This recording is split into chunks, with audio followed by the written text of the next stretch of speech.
Hola, muy buenas noches. Soy Benjamín Tafoya Quevedo.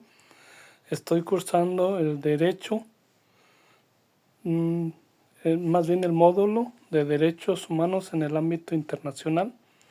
El nombre del reto es ¿cuál es la responsabilidad del Estado mexicano?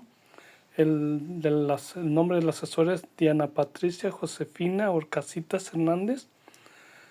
Y mi número de matrícula es 23008742.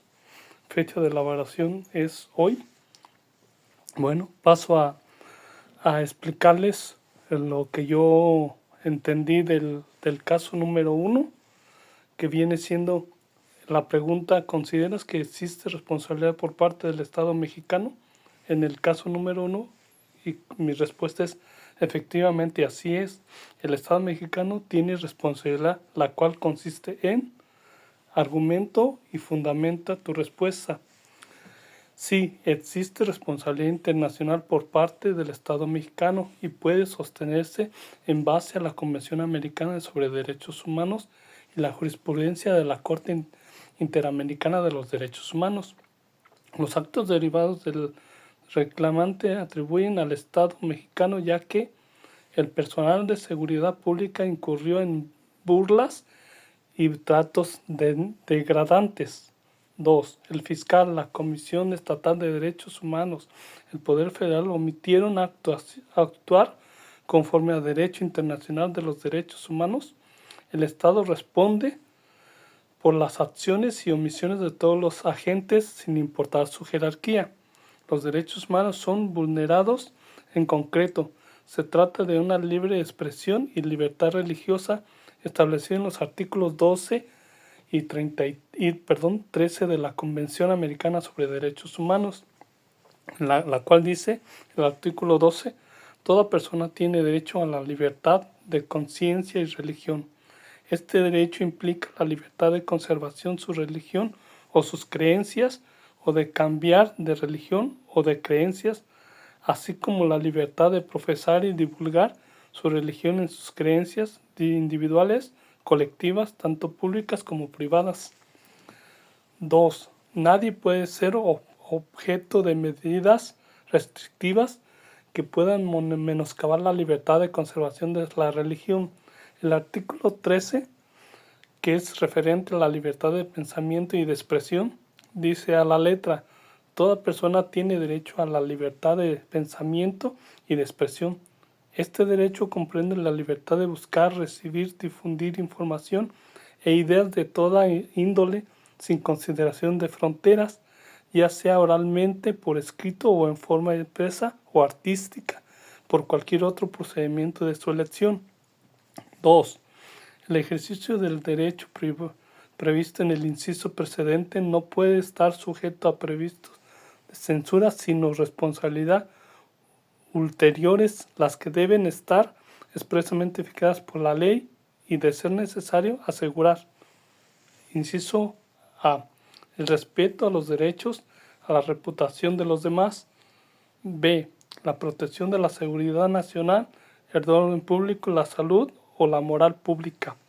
Ana se encontraba distribuyendo panfletos de citas bíblicas de manera pacífica, lo que constituye: 1. El ejercicio de la libertad de expresión. 2. El ejercicio de la libertad de religión y libre manifestación libremente de sus creencias. La intervención policíaca no cumplió con los requisitos de legalidad, de necesidad ni de proporcionalidad exigida por la Corte Interamericana, de acuerdo a los artículos 5 de la Convención Americana 8 y 35 del citado instrumento jurídico. El Estado mexicano incurrió en grandes y graves omisiones. En conclusión, el Estado mexicano es internacionalmente responsable por la violación de los derechos humanos de Ana, específicamente el vulnerar su libertad de expresión, libre religión, libertad de personal, su integridad y de acceso a la justicia. El Estado mexicano incumplió por no respetar, proteger y garantizar los derechos humanos, así como su obligación de investigar y sancionar las violaciones cometidas por sus agentes. En el caso número 2, ¿sí? En el caso número 2, es la misma pregunta. ¿Consideras que existe responsabilidad por parte del Estado mexicano? La respuesta es sí. Sí existe responsabilidad internacional del Estado mexicano por las siguientes y basado conforme a lo señalado tanto por la Convención Americana sobre Derechos Humanos así como también por otros instrumentos jurídicos internacionales reconocidos. Argumento y fundamento tu respuesta. Por haber existido múltiples violaciones graves en contra de la persona de Andrés y por sus indebidas fuerza militar, atribución al Estado mexicano, hechos. El decreto fue emitido por un gobernador, autoridad estatal. 2. La detención fue realizada por militar, agente del Estado. 3. La privación de la libertad y la sanción fueron ejecutadas por la Secretaría de Seguridad Pública. De acuerdo con la jurisprudencia internacional, el Estado responde por acción y por omisión, así como por el actuar de cualquier autoridad civil o militar. Violación al principio del derecho de confinamiento. Violación al principio de legalidad y la reserva de ley, conforme con los establecidos en los artículos 7, 9 y 22 de la Convención Americana sobre Derechos Humanos. El artículo 7 es derechos a la libertad personal. Primera, toda persona tiene derecho a la libertad y seguridad personal. 2. Nadie puede ser privado de su libertad física, salvo por las causas y condiciones fijadas de antemano por la Constitución Política de los Estados Unidos y las leyes de dictamen a ellas. 3. Nadie puede ser sometido a detención o encarcelamiento arbitrario. El artículo 9, que es relacionado a los principios de legalidad y retroactividad, dice la letra: nadie puede ser condenado por acciones u omisiones que al momento de comentarse no fueran delictivos según el derecho aplicable. Tampoco se puede imponer pena más grave que la aplicada en el momento de la comisión del delito. Si con posterioridad a la comisión del delito y la ley dispone la imposición de una pena más leve, el delincuente se beneficiará de ello. Nos vamos al artículo 22 sobre derechos de circulación y la residencia. En primera, toda persona que se halle legalmente en el territorio de un estado tiene derecho a circular por el mismo y a residir en él con sujetación a las disposiciones legales. 2. Toda persona tiene derecho a salir libremente de cualquier país, inclusive del propio. 3.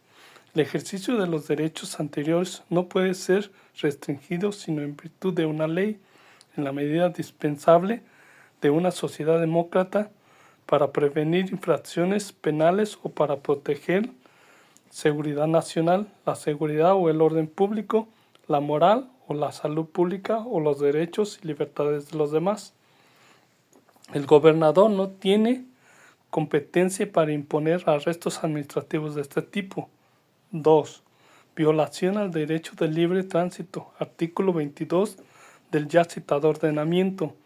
3. Detención arbitraria y discriminatoria de Andrés, basado en el artículo 7 de este instrumento. 4. Violación al principio de legalidad y a la no discriminación, basado en los artículos 4 y 24 de esta convención. El uso indebido de la fuerza militar, basado en el artículo 7 y 8 respectivamente. El artículo 4 de esta, derecho a la vida. Toda persona tiene derecho a que se respete su vida. Este derecho estará protegido por la ley en general a partir del momento de la concepción. Nadie puede ser privado de la libertad arbitrariamente. 2. Los países que no han abolido la pena de muerte, esta solo podrá imponerse por los delitos más graves, en cumplimiento de sentencias ejecutorias del tribunal competente y de conformidad con la ley que establezca tal pena, dicta con anterioridad a la comisión del delito. Tampoco se extenderá la aplicación de delitos a los cuales no se le aplique actualmente.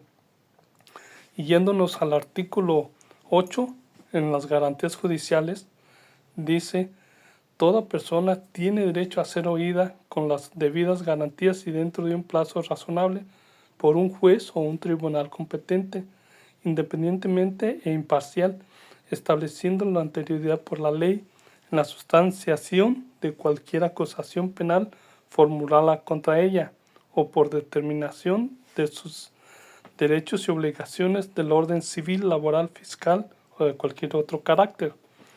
En el artículo 24, que se refiere a la legalidad ante la ley, todas las personas somos iguales ante la ley.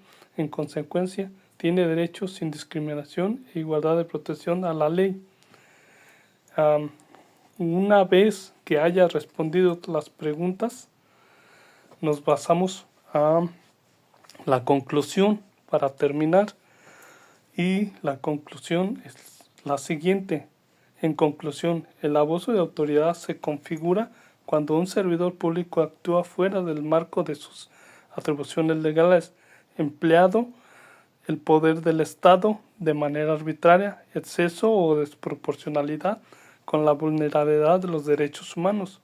El abuso agrava cuando las decisiones actúan y carecen de justificación legal razonable y responde a la agresividad e ilegalidad de las personas, empleando contra la ley y de sus propios principios más fundamentales.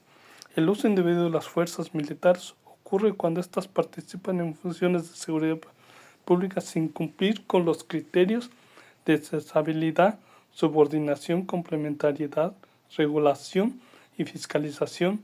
La intervención militar en torno a la seguridad meramente el riesgo de violaciones a los derechos humanos y controversias a lo establecido en las constituciones e instituciones internacionales. Las violaciones de los derechos humanos en nuestro país constituyen una problemática estructural y persistente que refleja profundamente debilidades del Estado de Derecho en manifestaciones de procuración e impartición de justicia y en los mecanismos de prevención, protección y reparación del daño. A pesar de contar con un amplio marco constitucional y un compromiso internacional en materia de derechos, la realidad demuestra una brecha significativa entre la norma jurídica y sus aplicaciones efectivas.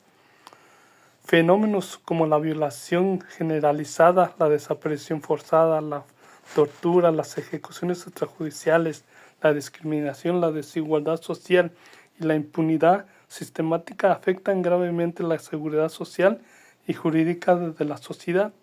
Estas violaciones impactan de manera desproporcional en grupos de situación de vulnerabilidad como las mujeres, niños, niñas y adolescentes, personas indígenas, migrantes, periodistas y defensores de los derechos humanos. Con esto doy por terminado mi exposición. Gracias, saludos y buenas noches.